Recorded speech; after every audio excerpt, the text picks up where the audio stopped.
महाराज ने तन का पीताम्बर फेंक दिया और उसी समय प्रयत्न करके आज देवयानी को कुएं से बाहर निकाला।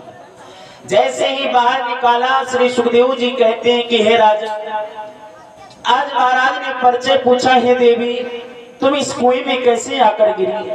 आज देवयानी ने कहा कि मैं अपनी सहेलियों के साथ यहाँ आई, लेकिन मेरी सहेली ने मुझे धोखा देकर इस कुएं में गिरा दिया। आज महाराज ने डांट करके कहा, और लड़की तो आई क्यों थी ऐसी सहेलियों के साथ, जा घर लौट जा। आज जैसे इतना कहकर महाराज घोड़ी पर सवार हुए। सुखदेव जी कहते हैं कि महाराज आज उसी समय देवयानी ने घोड़े के आगे खड़े होकर के कहा, राजन रुक जाइए, अगर आज आप मुझे छोड़कर चले गए मेरे प्राणों की रक्षा करने के बावजूद, तो फिर भी मैं मर जाऊंगा। महाराज आदि ने कहा ऐसा, और उसी समय देवयानी ने समझा करके कहा, महाराज मैं पूरी रात इस कुएं में पड़ी रही। एक लड़की, एक स्त्री अगर अपने घर से पूरी रात बिना बताए गायब रहे तो उसके घर वाले, समाज वाले क्या सोचे?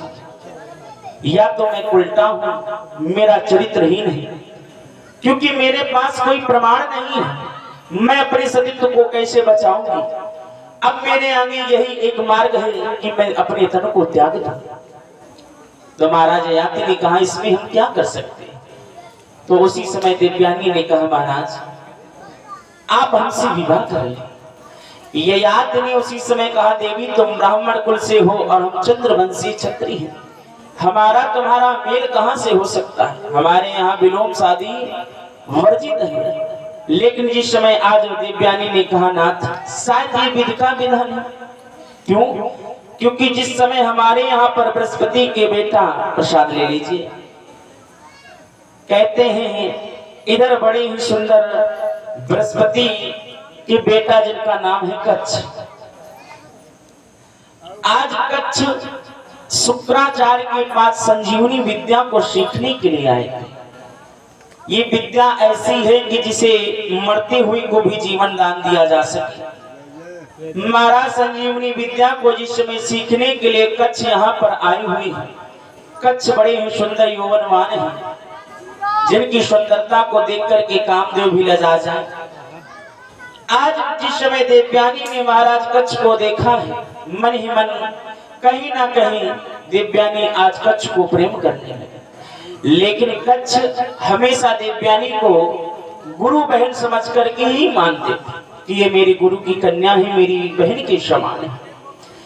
आज इधर महाराज कच्छ जिस समय शिक्षा को प्राप्त करके वापस पुनः अपने माता पिता के घर की ओर चलने लगे, उसी समय आज देवयानी ने कच्छ की अगाई घेर करके कहा, कहाँ जा रहे हो? अगर जा रहे हो तो मुझे भी साथ ले चलो। उसी समय कच्छ ने कहा, अरे बहन मैं तुम्हें कहाँ ले जाऊंगा, तुम अपने बबुला के पास रहो, हम अपने पिता के पास जा रहे हैं।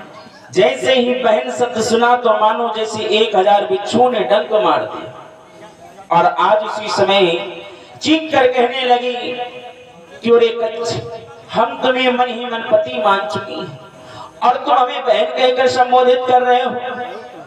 क्या तुम जली पर नमक छिड़क रहे हो?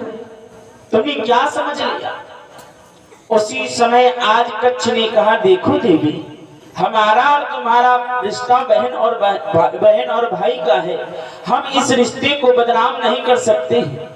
आज देवयानी को क्रोध आ गया और कहने लगी कि अरे कच्छ, जा हम तुम्हें श्राप देते हैं कि तुमने हमारे अरमानों को मिट्टी में मिला दिया, तो हम भी तुम्हारे अरमानों को मिट्टी में मिला रही हैं। हम तुम्हें श्राप दे रहे हैं कि तुम अपनी बुद्धि को भूल जाओ और हमारे पिता के दिए हुए ज्ञान को भी भूल जाओ और पागलों की भांति दर दर भटको।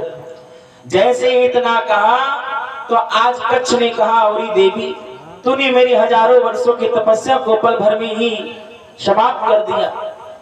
तनिक से कामंद में आकर के तूने मेरे ही ज्ञान को, मेरे जीवन को बर्बाद कर दिया। तो जा, हम भी तुझे श्राप देते हैं देवयानी कि तुझे कोई ब्राह्मण कुल का लड़का नहीं ब्याहेगा। आज ये श्राप जिस समय देवयानी ने बताया कि महाराज शादी विधि का विधान ऐसा है कि हमें कोई ब्राह्मण कुल का लड़का ब्याह भी नहीं सकता है, अब आप ही विवाह कर लीजिए। आज महाराज याति ने कहा ठीक है देवी, हम विवाह करने को तैयार हैं, लेकिन इस विवाह पर अगर तुम्हारे पिता मंजूरी दे रहे हैं तब। और उस समय आज दिव्यानी महाराज याति को साथ लेकर के आज नरवल की ओर आई है, प्रसाद ले लीजिए। कहते हैं आज जैसे पिता के पास दिव्यानी आई है, रोकर कहने लगी पिताजी पता है आज महाराज विश्वकर्मा की कन्या ने हमें भिकमंगी बतलाया और तुम्हें दरवाजे का कुत्ता बतलाया और मुझे मरने के लिए कुएं में छोड़ दिया।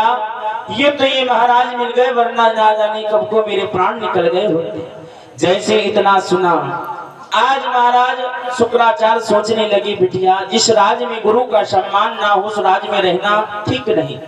और आज उसी समय दिव्यानी और महाराज याति के साथ शुक्राचार्य वहां से चलने लगे। आज जब ये खबर विश्वकर्मा को पता चली तो विश्वकर्मा भागा आया और कहने लगा गुरुदेव आप हमें छोड़कर जा रहे हैं। विश्वकर्मा जान गया कि एक बार भगवान रूठ जाए तो शायद मनाए जा सकते हैं, लेकिन एक बार गुरु रूठ गया तो उसका कल्याण कहीं नहीं हो सकता, कहीं ठिकाना नहीं है। उसी समय हाथ जोड़ करके विश्वकर्मा कहने लगा गुरुदेव आप हमारे राज्य को छोड़ कर ना जाए, आखिर हमसे क्या गलती बनी जो आप हमें इतनी बड़ी सजा दे रहे हैं। तो उसी समय आज शुक्राचार्य कहने लगे तुझसे तो कोई गलती नहीं हुई, लेकिन तेरी कन्या शर्मिष्ठा को बड़ा अहंकार है, बड़ा घमंड है। उसने हमें गुत्ता बतलाया, मेरी बिटिया को भिकमंगी बतलाया। बता जिस राज्य में गुरु का सम्मान नहीं वहां रहने से क्या लाभ। इतना जैसे ही सुना अब तो विश्वकर्मा कहने लगा महाराज आप तनिक देर ठहर जाए, मैं अभी शर्मिष्ठा को बुलाता हूं।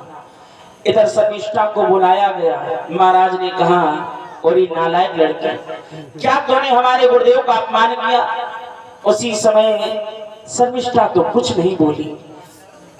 आज दिव्यानी कहने लगी इससे क्या पूछते हो, इसका प्रमाण स्वयं महाराज याति है जिन्होंने हमें कुएं से बाहर निकाला। उसी समय आज दिव्यानी के हाथ जोड़कर विश्वकर्मा कहने लगा बेटी अपने पिता को मना लो, उन्हें समझा दो कि वो हमारे राज्य को छोड़कर ना जाए। उसी समय दिव्यानी ने शर्त रख दी कि एक शर्त पर हमारे पिताजी यहाँ रुकेंगे। शर्त वो है कि तुम्हारी कन्या को बड़ा घमंड है कि वो राजकुमारी है। सुनो मेरा जहां भी विवाह होने जा रहा हो, वैसे तो पिताजी की मंजूरी हो गई है और जल्द ही मेरा विवाह हो जाएगा, लेकिन मेरी विवाह